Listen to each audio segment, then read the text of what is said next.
হ্যাঁ ভাবি। হ্যাঁ, কেমন আছেন ভাবি? একটু ফার্মেসিতে যাচ্ছি, কিছু কেনার ছিল। ঈদের শপিং? না না, ঈদের শপিং করা হয়নি। কিভাবে করবো বলেন? শপিং এ তো রাস্তাঘাটে বেরোতে পারি না, বুঝছেন? ব্যাটারা সব তাকাই থাকে, জানেন তো আমি কত সুন্দর, বিউটিফুল।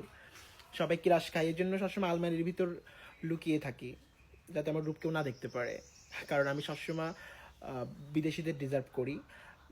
আমি আসলে বাঙালি ছেলেদেরকে বিয়ে করবো না, আমি বিদেশিদের বিয়ে করব। হ্যাঁ, এটা আমার ড্রিম। আপনাদের মধ্যে তো কালা না, যে রাস্তাঘাটে বেরোলে কেউ চেয়ে দেখবে না, কাকেও দেখবে না, এই জন্য সবাই তাকাই থাকে। তাই শপিং টপিং করবো না, আলমারির ভিতরে লুকিয়ে থাকবো ঈদের সময়। হ্যাঁ, একটা কথা ভাবি, ইদানিং ভাইয়া আমার দিকে শুধু তাকাই থাকে।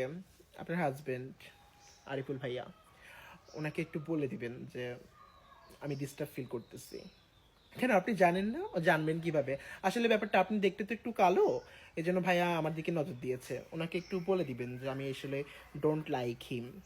হ্যাঁ, ঠিক আছে, ভালো থাকেন, আমি একটু ফার্মেসিতে যাবো। ওকে।